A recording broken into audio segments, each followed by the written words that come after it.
மவுலிவாக்கத்தில் இருந்து ஒரு customer washing machine பார்க்கறதுக்காக கூப்பிட்டுருந்தாங்க. அந்த வாஷிங் மிஷின் நாங்கள் ஃபால்ட்டு பார்க்க போயிருக்கும்போது இந்த மாதிரி ஒரு ஆங்கில கார்க்கில் இருந்து தண்ணி ஒழுவிக்கிட்டே இருந்தது. இது எவ்வளோ நாளாக ஒழுவிட்டு இருக்கு கேட்டால் கிட்டத்தட்ட 1 வருஷமாக ஒழுவிட்டு இருந்தது அப்படின்னு சொல்கிறாங்க. இவங்க மூடி வச்சுருவாங்களாம். அப்போ வாஷிங் மிஷின் யூஸ் பண்ணும்போது திறந்து வச்சுக்கிடுவாங்களாம். மிஷின் ஓடும்போது கார்க்கை திறந்து வைக்கும்போது கீழே ஒரு பக்கெட்டில் வச்சு தண்ணியை பிடிச்சிப்பாங்களாம்.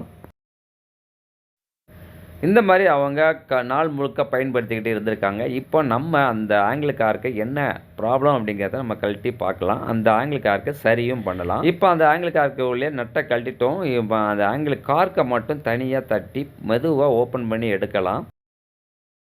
இந்த மாதிரி தனியாக அந்த கப்பு மட்டும் வந்துடுங்க. அதுக்கு பிறகு அந்த ஆங்கிள் கார்க்கில் கூட ஸ்பிண்டில்னு சொல்லுவாங்க. இந்த ஸ்பிண்டிலில் இருக்கக்கூடிய நட்டு இருக்குது பாருங்கள், அந்த நட்டை வந்து நம்ம டைட் வைக்கணும். இதுதான் வந்து மோட்டாருக்கெலாம் பார்த்தீங்கன்னா சீல் சொல்லுவாங்க இல்லையா, ஆயில் சீல். அது மாதிரி இது வந்து நட்டு. இந்த நட்டை நம்ம டைட்டு வச்சுட்டோம்னாலே போதும், தண்ணி நின்றோம். ஒன்றும் இல்லைங்க, மெதுவாக நாம் கட்டிங் ஃப்ளையரை வச்சு லைட்டாக டைட்டு வச்சாலே போதும். இந்த மாதிரி எல்லா ஆங்கிள் கார்க்குலேயும் டேப்லேயும் இந்த ஸ்பிண்டில் இருக்கும்.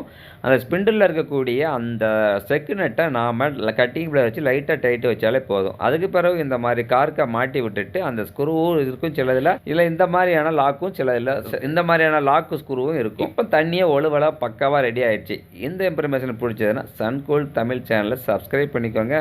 மீண்டும் இது போன்ற வேறு ஒரு நல்ல பதிவில் சந்திப்போம்.